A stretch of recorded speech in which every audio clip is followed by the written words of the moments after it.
Hi, Ma. Hi. How are you? Very good. Good to see you. Yeah? Yeah. So today we're taking Beyond the Story to the road. Very excited about it. Are you down for it? Yeah. Okay. Let's take this drive and have this conversation. Yeah. So, Mark, Yep.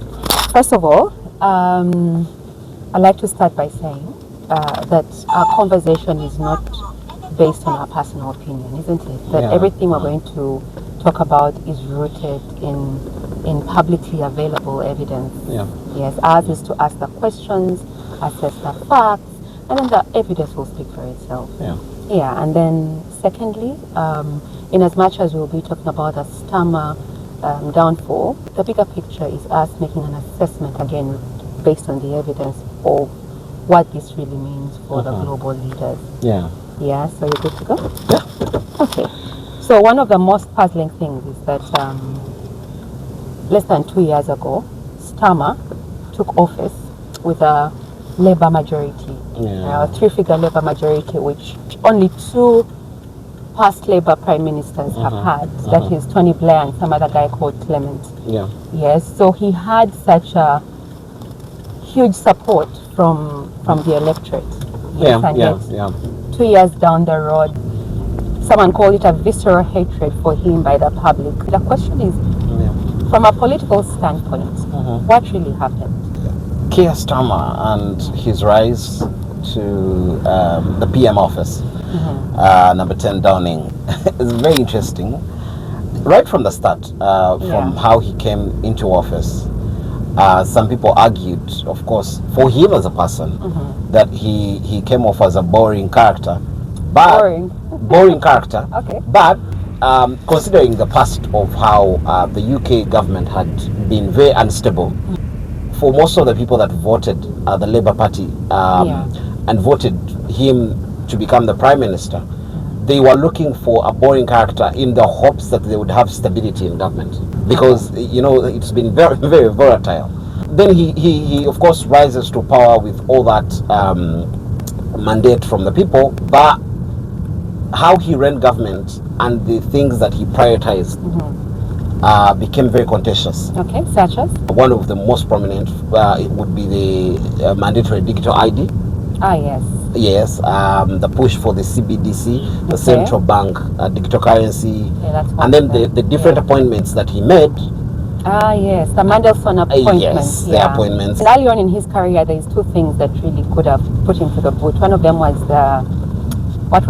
cutting the winter fuel payments to the pensioners. That was one of them. Yes. Then the other was something to do with welfare as well. Yeah. But Mark, what's even more, the paradox in all this is twofold. Yeah. One, a lot of policy successes. It has been said that his government did register a great amount of policy successes, such as improving the rights of workers, reducing child poverty, reducing that perennial problem of immigration in the country, etc.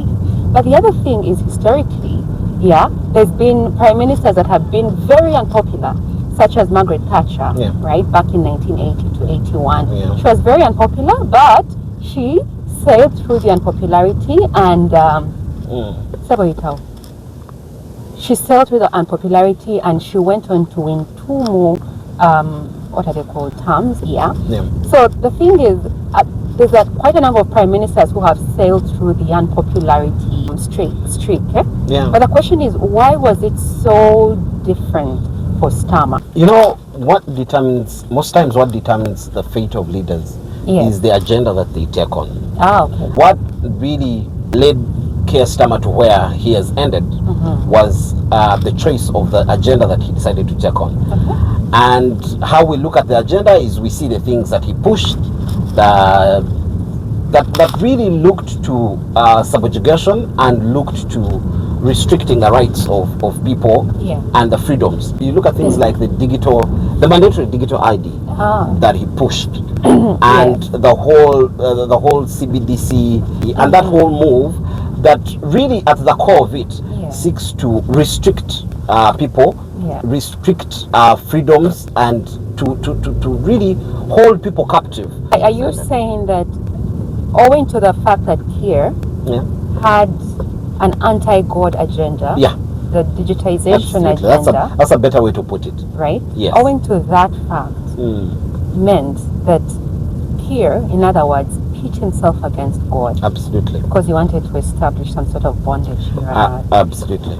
But for someone listening to us saying all these things who is not familiar with the spiritual side of things, right? They would then ask, where is the evidence that this is actually an anti-God agenda? That this is actually the reason why Keir failed to sail the wave of unpopularity to stay in office. How sure are we that this is actually the fact? The evidence of exactly this would be the prophecy that was given by Prophet Elvis Mbonye. Oh, okay. Yes. In that prophecy, as he talked about Keir Starmer pitting himself against God in the agenda that he was pushing. In the UK, that I think we began with, their Prime Minister, he's moving, and I'm saying, hey, this guy is going to follow. And so he falls off. The guy who I saw doing like that is the same guy who was part of the meeting of the bank and digital thing. So then I said,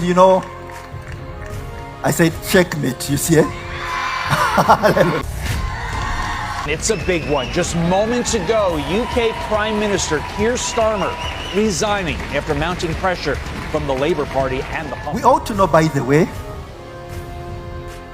that men plan, but we have a God in heaven. From the time it was given on the 2nd of January, I think 2025, Yes. I looked forward to how it was going to unfold. And when I saw some of these things that he was pushing, so things like the digital, the mandatory digital ID, whose aim really was to, try to control the people for a particular agenda, I knew that certainly he had pitted himself against God. Okay, so then are you saying then that that Keir's downfall was spiritually orchestrated? Absolutely. Because everything that happened in the physical was just a play out of what had already been decreed by the prophet. In actually that prophecy, the prophet said, men can plan, but there is a God in heaven. The agenda that he took had the effect of making him unpopular. But what does this really mean for the leaders? If I am to borrow from the Bible, from the story of Nebuchadnezzar, and how the decisions that he took and the consequences of how he ended. So for the leaders, you can do whatever you want to do, but you cannot run away from the consequences of the decisions that you've made. And the most important above everything else is that God is supreme. God is supreme. God is supreme. All right. And for any leader to successfully, you must identify the agenda of God and align yourself with the agenda of God. So the question is, Mark, how do you know the agenda of God? For starters, there is a sure voice in this generation that has proven a track record of showing that really this voice is from God in Prophet Elvis Mbonye. Now in this context, for example, that we're talking about the UK, you've had since David Cameron how many leaders that have come through as Prime Minister. In 10 years, you have had about 7 Prime Ministers. None of those has not been prophesied by Prophet Elvis Mbonye. Absolutely.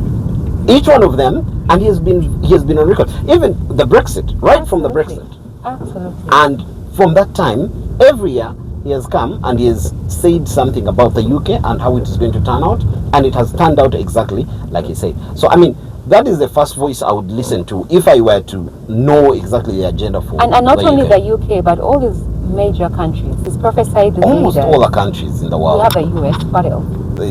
There's Zimbabwe, Tanzania, whether it be Ethiopia, the Arab Spring that took almost 3 or 4, 5 countries. So there's been evidence that there is a voice that is communicating from heaven, from God. I think that the prophet has made it. He has made it easy for people to know the heart of God. What people need to understand, or what leaders need to understand, is that God puts you in a particular position to push his agenda. And the moment you pit yourself against the agenda of God, it doesn't matter whether you are in bed with people that you think are very powerful, that will advance your career or keep you in power, there is a God in heaven, and He's in charge of the affairs of men. God takes the very powerful things and hides them in what you'd call very simple. The simple things, yeah. So you can imagine Prophet Elvis Mbonye with his authority, as I always say, hidden somewhere in Africa. Yeah. You can imagine someone like here getting to that place where he humbles himself to listen to the African prophets. But what that would mean. But you know, let me tell you something. You know. It's just that most people do not actually know how power operates. The people who actually know power know that the things that shape power and influence power are not usually the grand things. And the things that actually shift power are not usually the big things. It's actually, it's like 1 or 2 hours in the middle of the night, or in some small meeting of 3 or 4, 5 people, and they come up with a plan, or they come up with a move, and power changes. So people usually the unlearned usually look at the grand things, At the outer manifestation. things, the manifestations of the small things that happen, and so is with some people who think Prophet Elvis Mbonye, small prophet in Uganda somewhere, but people look at the record. People look at the results that you have, and it doesn't matter. The people who are willing to do anything that it takes to get power. I wouldn't put it that way.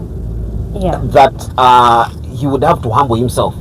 He wouldn't be humbling himself. No, he wouldn't. No, he wouldn't. He wouldn't be But humbling in his himself. mind, the point is in his mind. Yeah. They would look at it as, how do you go to an African prophet to guide the policy of a nation? Because we've seen that. But chopper crashes, It's even in our own country. just that people have decided to take on an ungodly way of doing things. Very sad, yes. Yeah, but Very, very sad. some of these people have been found in going to shrines, Thank you. and they are coming to Africa, and of course sometimes it comes off as though they are on a trip or they are on a tour or something. Yeah. But they have been consulting with witch doctors. I They mean, have we been all know where consulting Steve Jobs, why he credits his wealth, why Exactly. he used to credit. Exactly. Doesn't really rest period on his genius mind. Exactly. Yeah. So most of these people, what is and has been shaping their hold on to power is actually the spiritual.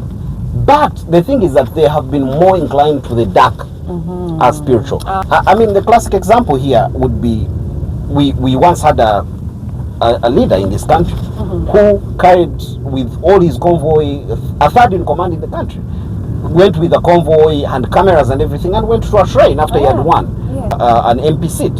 Then the leaders would think that going to a prophet would be somehow scandalous, or it would be demeaning of them. They would have to humble themselves. But then this third in command in a country carried, with all his convoy and entourage and security and everything, carried cameras, and shown that she was going to a shrine. It's just that people are unlearned, and what they are going for and what they're doing is not permanent. But you have something that is permanent, and you know that you are on the side of God, and you're doing something that is eternal. Your leadership and everything that you're doing is eternal. And you know what this tells me, Mark? That redemption for the nations, by the fact that God has hidden the greatest office, the office of a prophet, which many are very unaware of. He has hidden it in a man, or he has hidden his power in a man here in Africa. I truly believe that salvation, redemption for all these issues that we have globally is going to come from the most unexpected. Like it has always been. Christ was born in a manger. Jesus was born in a manger from one of the smallest, villages, so to speak, that, Jerusalem. I mean, no one expected there would be something grand that would come out of there. Yeah. So I'd love for us to conclude by going even deeper. What does this mean for us, the individuals, in light of our destiny? For me, it's largely about going the God agenda, pushing the God agenda. Yes. Because it pays to align yourself with God. It pays a great deal to align yourself with God, whether it is on your personal ambitions, whether it is your career, whether it is your aspirations and all that. It pays a great deal to find that you are aligned with God. Most people out there, it would help a great deal if someone decided and said, you know what, regardless of what I'm going to do, the first thing that I'm going to pay attention to is God. And what does God expect of me? What is God's agenda in this day and age? Because it is vain to go out there and spend decades chasing after power and over itself. And you know, Over itself, but the power is good. Yeah, it is very good. Power is But I'm yummy. saying, very. Like who, the former president of Uganda said, "Entebbe Woma." Please. So, Yeah. but in and of itself, just power is without seeking to achieve something for in line with God's agenda. It is vanity.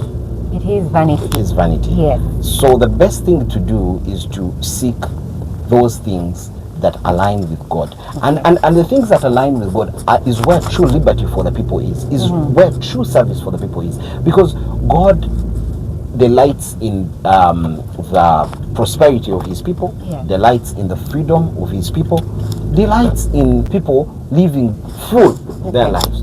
So there is no other answer to man's quest for a better life that lies outside of God.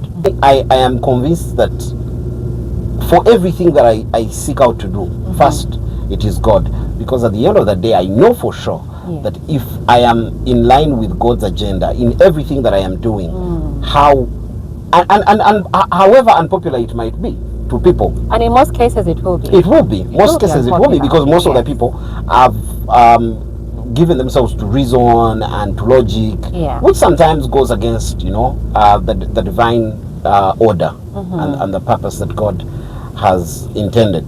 So for me, it is to go all the way. I like that. So for every leader out there, I mean, you can play around, but you cannot run away from the consequences of your position and what you decide to do. And you can try to ignore God and act all. You can try to go your way and what.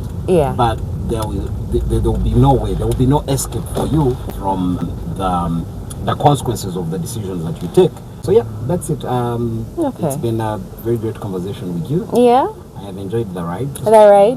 Beyond the story on the road. Yes. Yes. The key takeaway for me is that we have a supreme office in this land that's shaping our global national affairs. So it bears a lot of sense for you as a leader, you as an individual, to know that there's a non-denominational office in this country that is literally sure voice that you can bank on with evidence by the and not for only balokole, manyawat, no, that's shaping our destiny. So it's very imperative for us to awaken to it. Okay, we're about it. All right. Thank you for coming. I hope to have another conversation on this ride. Yeah, awesome. All right, cheers. Bye. Bye. Say hi to the kiddies.